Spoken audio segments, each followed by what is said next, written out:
Salut à tous et bienvenue pour un nouvel épisode de ma petite émission consacrée aux jeux rétro. Que vous soyez un hardcore gamer ou un casu, vous avez forcément entendu parler de Call of Duty.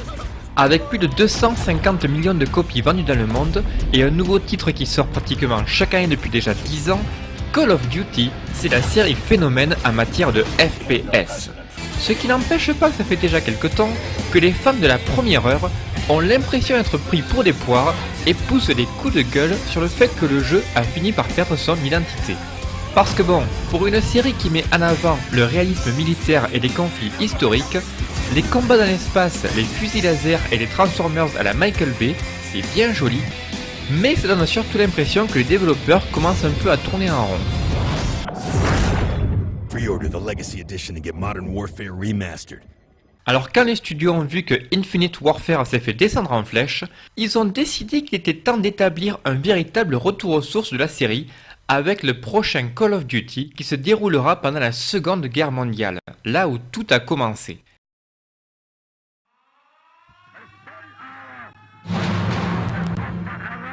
Et justement, c'est ce retour aux origines qui m'a donné envie de parler de la saga Medal of Honor, ou Medal of Honor avec un accent bien franchouillard. Une série aujourd'hui moins connue du grand public, mais sans laquelle Call of Duty n'aurait jamais vu le jour et qui doit ses origines à un certain Steven Spielberg. Tout commence en 1999, quand le célèbre réalisateur Steven Spielberg lance sa branche de jeux vidéo DreamWorks Interactive. Spielberg vient juste de sortir de son film de guerre Il faut sauver le soldat Ryan, qui a marqué les esprits par la scène du débarquement en Normandie, d'un réalisme et d'une sauvagerie absolument terrifiants.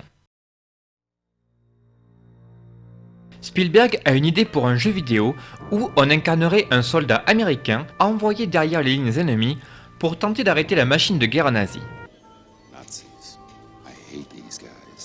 Pour lui, le plus important, c'est que le jeu surprenne à la fois par son authenticité historique et par son immersion.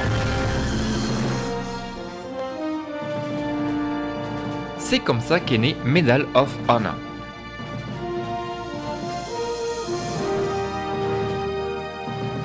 Malgré les limitations de la console, le succès est au rendez-vous.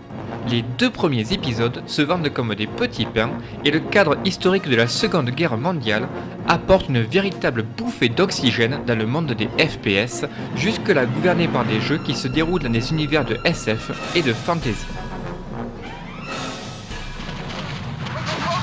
Mais c'est en 2002 que la série trouve enfin son heure de gloire, avec la sortie de Medal of Honor Débarquement Allié sur PC, considéré pour beaucoup comme l'épisode le plus abouti de toute la saga. Depuis la sortie du premier épisode, la technique a largement évolué, et Spielberg s'associe maintenant à un autre studio pour leur proposer de réaliser un FPS qui serait digne du film Il faut sauver le soldat Ryan. At the turning point of World War II, across a 50-mile stretch of France's Normandy coast, the Allies staged a massive assault against Hitler's vaunted Atlantic Wall. Ce sera un jeu d'action spectaculaire avec une mise en scène et une production sonore digne d'un vrai film d'Hollywood. Duty. Le jeu devra également retranscrire toute l'horreur de la guerre avec une authenticité d'une rare précision, mais sans la moindre goutte de sang. Can one man truly make a difference? Un pari risqué mais relevé haut la main. À la manière d'un Half-Life, ce Medal of Honor utilise de nombreuses séquences scriptées pour nous immerger dans un univers à la fois viscéral et cohérent. Ce qui a eu une influence considérable sur les FPS d'aujourd'hui. La différence, c'est que là où ces derniers deviennent de plus en plus linéaires et privilégient un aspect de cinématique interactive où le joueur en est réduit à appuyer sur un bouton au bon moment, dans Medal of Honor, on reste le plus souvent au contrôle de son personnage lorsqu'il survient. Ce qui joue bien sûr sur la façon dont le jeu nous immerge et sur l'effet de surprise face à une situation inattendue.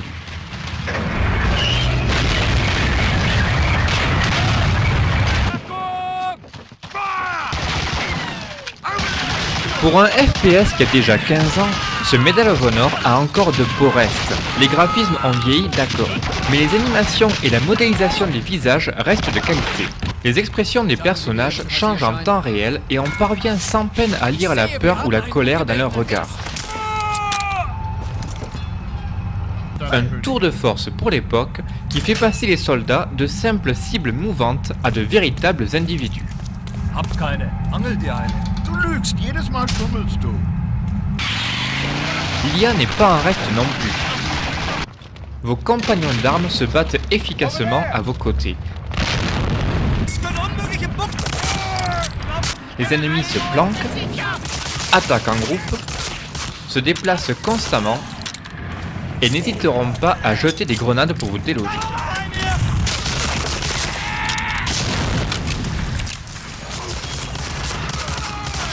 Toujours par souci de réalisme, le jeu ne fait pas de cadeaux et force souvent à improviser en plein cœur de l'action.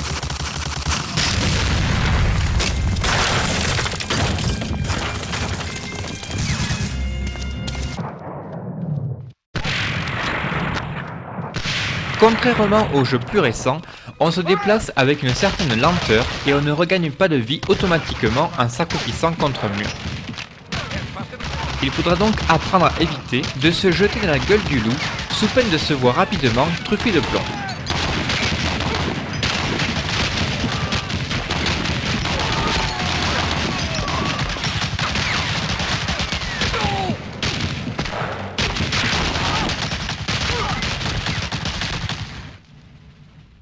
Mais le jeu ne serait rien sans son fantastique design sonore, d'un réalisme saisissant.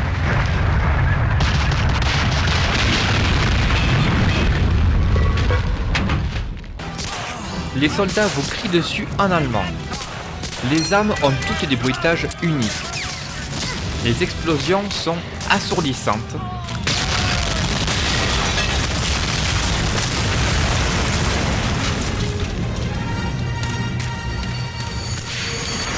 Et vous serez accompagné tout au long de l'aventure par la musique épique de Michael Giacchino.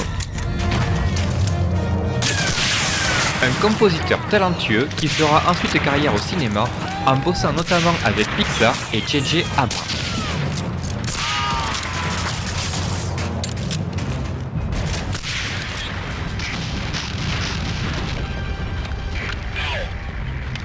Le jeu comporte une trentaine de missions variées qui vont de la prise d'une petite bourgade française à une séquence d'infiltration où on se fait passer pour un officier allemand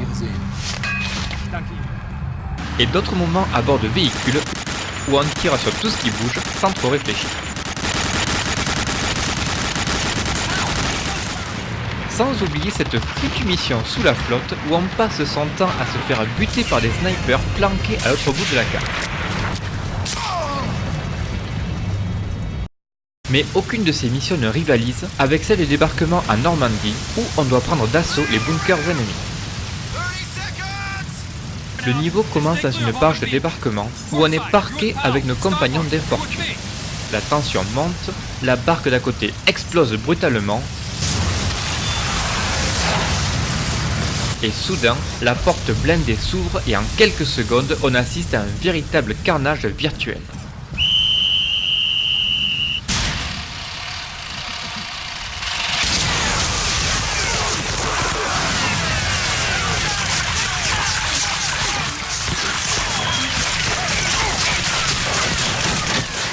Les balles fendent de l'air et ricochent contre le métal.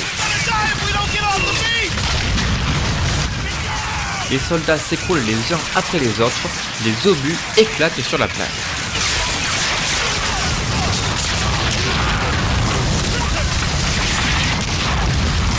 Une reproduction à couper le souffle de la scène du soldat Ryan, cette fois vue à la première personne, qui restera longtemps gravée dans votre mémoire.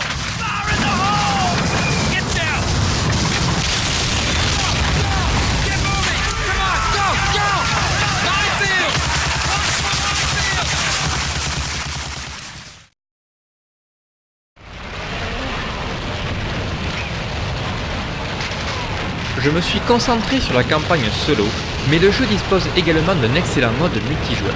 Sauf que je n'y ai jamais joué à l'époque, et il me semble que les serveurs du jeu ont depuis fermé leurs portes. Medal of Honor Débarquement Allié signe l'apogée de la série, mais aussi le début de sa fin. Après une série de conflits internes de la compagnie, une vingtaine de membres de l'équipe de développement démissionneront pour aller créer leur propre studio, Infinity Ward. Leur premier jeu, Call of Duty, sort en 2003 et reprend les mêmes fondations que Medal of Honor. Mais grâce à un moteur physique bien supérieur qui rend possible la création de scènes de bataille encore plus épiques que son aîné, Call of Duty parvient même à surpasser son prédécesseur. Pendant longtemps, les deux franchises Medal of Honor et Call of Duty se seront battues férocement pour le titre de meilleur jeu de tir de l'année, mais la série s'est arrêtée en 2012 avec l'échec cuisant de son dernier opus. Depuis, la franchise a été laissée à l'abandon en attendant de retrouver un nouveau souffle.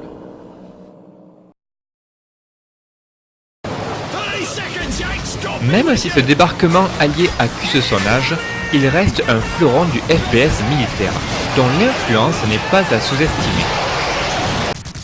C'est aussi l'aboutissement de la vision d'un cinéaste visionnaire qui était certainement loin de se douter qu'il changerait à jamais l'histoire du jeu vidéo.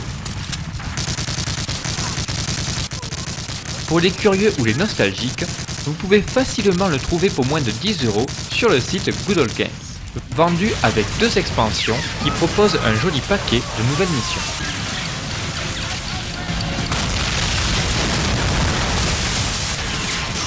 Voilà, j'espère que ce petit cours d'histoire vidéoludique vous aura plu. N'hésitez pas à laisser votre avis dans les commentaires, abonnez-vous à la chaîne pour me soutenir, et à la prochaine fois, portez-vous bien.